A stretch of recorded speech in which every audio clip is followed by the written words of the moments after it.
जगत गुरु श्री स्वामी जी महाराज के चरण कमलों में प्रणाम करते हुए यहाँ उपस्थित समस्त भगवत भक्तों को, वैष्णवों को मेरा व्यासपीठ की ओर से आप सभी को प्रेम भरा जय श्रीमन नारायण। राधे राधे। सभी भाव से एक बार दोनों हाथ उठा करके बोले राधे राधे। राधे राधे। जोर से बोलिए थोड़ा। राधे राधे। और जोर से राधे राधे राधे। भागवत सप्ताह ज्ञान महायज्ञ में आप हम सभी प्रवेश करें। सबका कल्याण करने वाली, समस्त पापों का नाश करने वाली अमृतमयी दिव्य कथा आप हम सभी यहाँ बैठ करके श्रवण कर रहे हैं। जैसा कि कल हम सभी ने सुना, भागवत के महात्म को सुनकर के भक्ति महारानी ज्ञान वैराग्य के साथ में झूमने लगी, नाचने लगी। भक्ति महारानी ज्ञान वैराग्य के साथ में स्वस्थ हो गई। आज भागवत पूरी नहीं है और भागवत के महात्म को सुनकर के भक्ति महारानी ज्ञान वैराग्य के साथ में स्वस्थ हो गई। अचानक से जब ताम चागतम भागवतार्थ भूषाम, अरे भाई ये कौन है? जितने भी श्रोता वहां बैठे थे सब कहने लगे, अरे भाई ये कौन है जो कथा के मध्य में ही प्रकट हो गई। तब नारद जी ने कहा कि ये भक्ति देवी है, ये इनके पुत्र ज्ञान और वैराग्य है। इनको मैंने वेद वेदांत धर्म शास्त्र गीता पाठ सब कुछ सुनाया, लेकिन इनको कोई लाभ नहीं हुआ। और आज भागवत के महात्म को सुनकर के भक्ति ज्ञान वैराग्य स्वस्थ हो गए। नारद जी ने भक्ति महारानी को प्रणाम किया और भक्ति महारानी ने भागवत भगवान के सहित सनकादि ऋषियों को प्रणाम किया और हाथ जोड़कर के भक्ति महारानी कहती हैं, भगवान आपके इस कथामृत ने मेरे पुत्रों को स्वस्थ कर दिया। इस रस ने, भागवत रस ने मेरे पुत्रों को स्वस्थ कर दिया। अब मैं इस रस को विधिवत बैठ के पीना चाहती हूँ, पान करना चाहती हूँ। कहाँ बैठ जाऊं? तो शनकादि ऋषियों ने कहा, देवी ये तुमको जितनी भी भक्त वैष्णव श्रोता बंधु दिखाई पड़ रहे हैं, तुम जाकर के इन सबके हृदय में विराजमान हो जाओ। तुम जाकर के इन सबके हृदय में बैठ जाओ। और देवी भक्ति आज्ञा का पालन करती हुई जितने भी भक्त वैष्णव श्रोता बंधु दिखाई पड़ रहे थे, उन सबके हृदय में जाकर के विराजमान हो गए। देखिए, देवी भक्ति जिस भक्त के हृदय में बैठ जाए, उस भक्त को भगवान के पीछे भागना नहीं पड़ता। क्यों? क्योंकि भक्ति महारानी जो है वो भगवान की प्राण प्रिया है, प्रियाजू है। ये भक्ति महारानी के दीवाने हैं। जहां जहां भक्ति महारानी जाती है, पीछे पीछे ठाकुर जी दौड़ते हुए चले आते हैं। ये भक्ति की डोर से बंधे हुए हैं। लेकिन भक्ति महारानी हर किसी के हृदय में आ जाए, ये तो संभव नहीं है। क्यों? जो भगवान का नाम जप करता है, जो भगवान का प्रतिपल प्रतिक्षण नाम लेता है, उसी के हृदय में भक्ति महारानी आती है।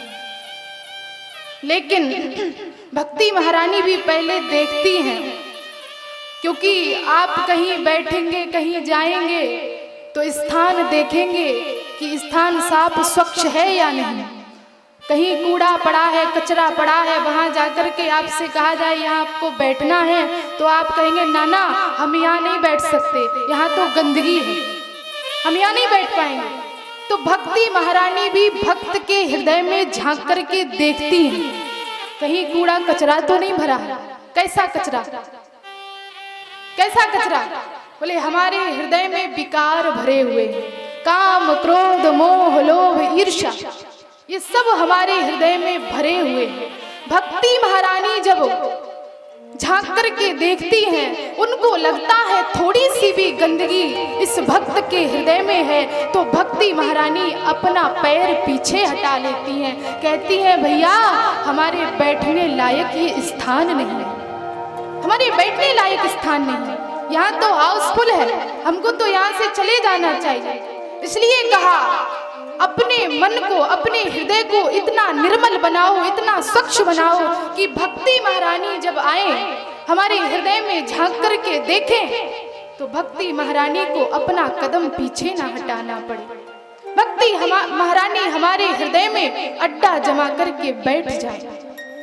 इसलिए एकदम मन को निर्मल, एकदम स्वच्छ बना करके रखिए। निर्मल हृदय में ही भक्ति महारानी प्रवेश करती है, क्योंकि भक्ति महारानी भगवान की प्राण प्रिया है, प्रियाजू है। तो इस प्रकार से भक्ति ज्ञान वैराग्य की कथा श्री सूत जी महाराज ने 88,000 शौनकादि ऋषियों को श्रवण कराई है। इसके उपरांत में कहा, इधर नारद जी बैठे हुए हैं, शनकादि ऋषियों ने नारद जी को कथा सुनाई है। नारद जी ने शनकादि ऋषियों से कहा, भगवन भागवत के श्रवण से भक्ति महारानी ज्ञान वैराग्य के साथ में पुष्ट हो गई, ये तो हमने प्रत्यक्ष देखा। लेकिन इस संसार में बड़े से बड़े पापी पड़े हैं, बड़े से बड़े अत्याचारी हैं, दुराचारी हैं, क्या उन पापियों का पाप कट सकता है? क्या उन पापियों का पाप नष्ट हो सकता है? तो कहा, ये मानवा पापकृतस्तु सर्वदा सदा दुराचार रता विमार्गगाः क्रोधाग्निदग्धाः कुटिलाश्च कामिनः सप्ताह यज्ञेन कलौ पुनन्ति ते। बोले जिसने जीवन भर पाप ही पाप किया हो, पाप के अतिरिक्त और कुछ ना किया हो, ऐसा प्रथम कोटि का पापी भी यदि भागवत सुधा रसपान कर ले तो कलौ पुनन्ति ते, वो भी परम पुनीत हो जाता है, वो भी परम स्वच्छ हो जाता है, पवित्र हो जाता है। नारद जी ने कहा, इतनी महिमा सुना रहे हो भागवत जी की, आज तक कोई पवित्र हुआ, कोई स्वच्छ हुआ? तो शनकादि ऋषियों ने कहा, नारद जी हम आपको एक ऐतिहासिक प्रसंग सुनाते हैं। बोले क्या? बोले तुंगभद्रा नाम की नदी के किनारे एक पंडित रहते थे, जिनका नाम था पंडित आत्मदेव। आत्मदेव जी बड़े ही सीधे, बड़े ही सच्चे थे, बड़े ही सरल स्वभाव के थे, पढ़े लिखे थे, विद्वान थे, पत्नी भी थी, नाम था पत्नी का धुंधली। लेकिन पंडित जी बड़े सीधे सरल स्वभाव के थे, उनकी पंडितानी बड़ी खतरनाक थी। जब तक पूरे दिन में 2-4 से लड़ाई झगड़ा ना हो जाता, युद्ध ना हो जाता, तब तक उनका भोजन हजम नहीं होता था। पंडित जी सीधे साधे थे, लेकिन पंडितानी उनकी विपरीत थी। किसी प्रकार की कोई कमी आत्मदेव जी के यहाँ नहीं है, जैसे तैसे अपना जीवन निर्वहन कर रहे थे। पर एक ही कमी है, क्या? कि संतान नहीं है, पुत्र नहीं है। तो एक दिन मन में बड़ी आत्मदेव जी की ग्लानि हुई और घर छोड़ करके वन को चले गए। गृहं त्यक्त्वा वनं गतः, घर छोड़ करके वन को चले गए। एक वृक्ष के नीचे बैठ करके रोने लगे, कैसा भगवान ने मेरा भाग्य बनाया है, मेरा कितना दुर्भाग्य है कि मेरे कोई संतान नहीं है, मेरे कोई पुत्र नहीं है। एक वृक्ष के नीचे बैठ करके जोर जोर से आंसू बहा रहे थे, रो रहे थे कि एक संत जी का आगमन हुआ। संत जी महाराज ने जब रोने की आवाज सुनी तो देखा, अरे लगता तो कोई ब्राह्मणी है, शायद संसार से परेशान है, संसार के लोगों से परेशान है, इसलिए एकांत में बैठ करके भगवान को याद करके रो रहा है। चलो चल करके इसका मार्गदर्शन किया जाए। संत जी महाराज दौड़ करके आए, ब्राह्मण को रोता देख द्रवीभूत हो गए और आकर के कहने लगे, कथम रोदसी विप्रत्तम काते चिंता बलीयसी बदत्वम सत्वरम मह्यम स्वस्य दुखस्य कारणम। ब्राह्मण देव, क्या बात है, आप क्यों रो रहे हैं? आप अपना कष्ट हमसे कहिए, अपना दुख हमसे कहिए, पर आप इस प्रकार से रोइए मत। तो आत्मदेव जी ने अपना परिचय दिया और कहा, महाराज जीवन में बड़े कष्ट ही कष्ट है, जीवन कष्टों से भरा पड़ा है।